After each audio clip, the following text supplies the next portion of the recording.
प्रधानमंत्री नरेंद्र मोदी के नेतृत्व में देश की छवि को नई ऊंचाइयों तक लाने का काम किया।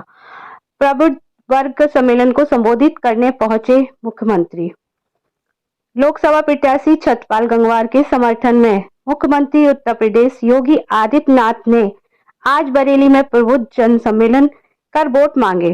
कार्यक्रम में अपने संबोधन में मुख्यमंत्री योगी आदित्यनाथ ने कहा कि देश की वर्तमान सरकार ने प्रधानमंत्री नरेंद्र मोदी के नेतृत्व में देश की छवि को नई ऊंचाइयों तक लाने का काम किया है, नौजवानों को रोजगार देने का काम किया है। मुख्यमंत्री ने सरकार की योजनाओं को गिनाते हुए कहा कि देश में रेलवे हाईवे बनाए जा रहे हैं, 1 डिस्ट्रिक्ट 1 मेडिकल कॉलेज की योजना लाई गई है, कृषि बीमा योजना के माध्यम से किसानों का कल्याण करने का काम किया है। मुख्यमंत्री ने कहा अब वक्त है प्रधानमंत्री के प्रति अपनी कर्तव्यता व्यक्त करने को कहा। उन्होंने सपा कांग्रेस पर निशाना साधते हुए कहा कि एक तरफ भ्रष्टाचार को बढ़ावा देने वाले लोग और दूसरी तरफ भ्रष्टाचार पर जीरो टॉलरेंस की नीति पर चलने वाली सरकार है। एक तरफ तुष्टीकरण की राजनीति है तो दूसरी ओर सबका साथ सबका विकास करने वाली भाजपा।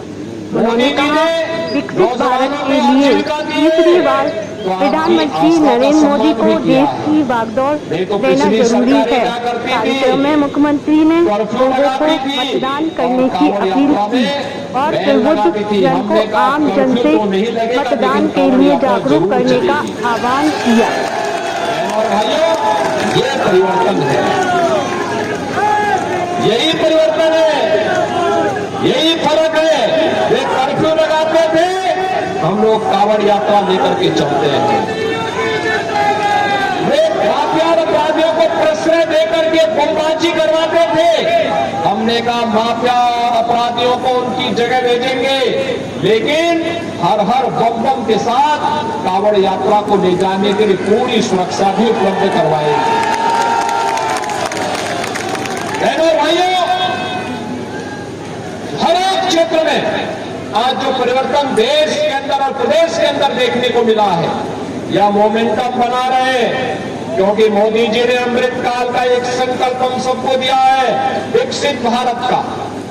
विकसित भारत, विकसित भारत का मतलब, विकसित भारत का मतलब जिस भारत में हर व्यक्ति के चेहरे पर खुशहाली हो, हर नौजवान के हाथ में रोजगार हो, हर अन्नदाता किसान के खेत में पानी हो, हर व्यापारी को सुरक्षा और व्यापार की पूरी स्वतंत्रता हो।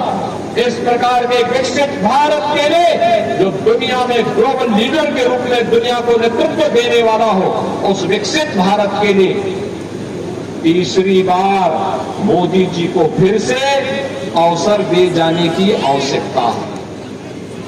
और बहनों और भाइयों, इसमें आपकी सबसे बड़ी भूमिका है, क्योंकि तीसरे चरण में चुनाव होना है। स्वाभाविक रूप से तब तक कुछ गर्मी बढ़ी भी होगी, तो उन स्थितियों में गर्मी और बरसात की परवाह किए बगैर, बिना किसी परवाह किए बगैर एक ही लक्ष्य होना चाहिए और एक ही हक होना चाहिए कि हर हाल में पहले हम मतदान करेंगे, मतदान के लिए लोगों को प्रेरित करेंगे, भारी संख्या में मतदान के लिए लोगों को मतदान स्थल पर ले जाने की व्यवस्था करेंगे। और इसमें प्रबुद्ध जनों की सबसे बड़ी भूमिका होगी। प्रबुद्ध जन आम जन को जागरूक करने में बड़ी भूमिका का निर्वहन करेंगे। कोई अधिवक्ता होगा, कोई चिकित्सक होगा, कोई शिक्षक होगा, कोई व्यापारी व्यापार जगत से जुड़ा होगा, कोई उद्यम से जुड़ा होगा, कोई सीए होगा, कोई सामाजिक संगठनों को लीड कर रहा होगा। जीवन के अलग अलग क्षेत्र में लोगों की अपनी भूमिका है और अपने अपने क्षेत्र के उन लोगों को जागरूक करके, मतदान और लोकतंत्र के प्रति जागरूक करते हुए, अपने वोट की कीमत को बताते हुए हम सबको मतदान करने के लिए तैयार करने के लिए और मोदी जी को तीसरे कार्यकाल के लिए कि विकसित भारत के लिए मोदी जी आवश्यक है, विकसित भारत के लिए विकसित उत्तर प्रदेश आवश्यक है और विकसित उत्तर प्रदेश के लिए विकसित बरेली भी आवश्यक है।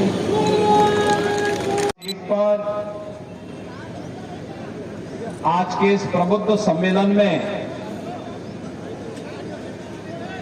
मंच पर उपस्थित पूर्व केंद्रीय मंत्री के लिए आने का अवसर प्राप्त हुआ था। उस समय हम लोगों ने विकास की ढेर सारी सौगात बरेली को दी। पूरे देश के अंदर एक आवाज है और वह आवाज एक स्वर से उत्तर से दक्षिण, पूरब से पश्चिम चौओर गूंज रही है और वह आवाज है कि फिर एक बार मोदी सरकार की। क्या आवाज है कि फिर एक बार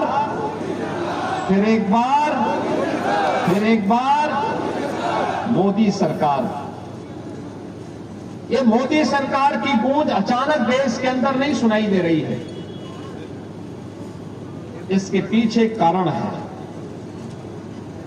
मोदी जी ने 10 वर्ष तक देश के लिए जो परिश्रम किया, जिस ईमानदारी और प्रतिबद्धता के साथ देश को विकास की नई बुलंदियों तक पहुंचाया, सुरक्षा का एक बेहतर वातावरण दिया, निवेश के लिए अनुकूल परिस्थितियां पैदा की, नौजवानों के लिए आजीविका की व्यवस्था दी, आस्था का सम्मान किया और देश के छवि को वैश्विक मंच पर एक नई ऊंचाइयों में पहुंचाने का जो कार्य किया, आज उसके प्रति कृतज्ञता ज्ञापित करने के लिए भारतवासी एक ही स्वर में बोल रहे हैं कि फिर एक बार मोदी सरकार। बहनों और भाइयों, ये होता भी है। अगर किसी ने हमारे लिए कुछ किया है तो हम भी अवसर आने पर उसके प्रति कृतज्ञता ज्ञापित करते हैं और आज यह अवसर हमारे सामने है। मोदी जी के नेतृत्व में भारत आज विकास की जिन नई बुलंदियों को छू रहा है। इंफ्रास्ट्रक्चर के नए नए कार्य हो रहे हैं। Railway, highway, metro, ropeway, air connectivity बेहतर हुई है। IIT, IIM, AIIMS, one district one medical college, गांव-गांव की कनेक्टिविटी के साथ साथ हर घर नल की योजना के साथ जुड़ने के लिए भी जो कार्यक्रम चल रहे हैं, यह भूतपूर्व है, अभिनंदनीय है और गरीब कल्याणकारी योजनाओं की तो कोई सानी ही नहीं। वह कृषि सिंचाई योजना के माध्यम से, कृषि बीमा योजना के माध्यम से, किसान सम्मान निधि के माध्यम से अन्नदाता किसानों के जीवन में व्यापक परिवर्तन करने का हो, या PM startup, PM stand up की योजना, या उनके रोजगार के लिए पीएम विश्वकर्मा की योजना का हो, हस्तशिल्पी और कारीगरों के उन्नयन के लिए भी तमाम प्रकार की योजनाओं के लिए, साथ साथ महिलाओं के कल्याण के लिए भी मातृ वंदना योजना, मुख्यमंत्री कन्या सुमंगला योजना से लेकर के सामूहिक विवाह जैसी योजनाओं के माध्यम से जिस प्रकार का परिवर्तन देश के अंदर हर एक स्तर पर देखने को मिला है, आज लोकसभा 2024 का चुनाव मोदी जी के प्रति भारतवासियों के लिए कृतज्ञता ज्ञापित करने का एक अवसर है और उसी अवसर पर बरेली वासियों का आह्वान करने के लिए, बरेली के प्रबुद्ध जनों का आह्वान करने के लिए अपने माननीय जनप्रतिनिधियों के साथ मैं स्वयं आपके बीच उपस्थित हुआ हूं।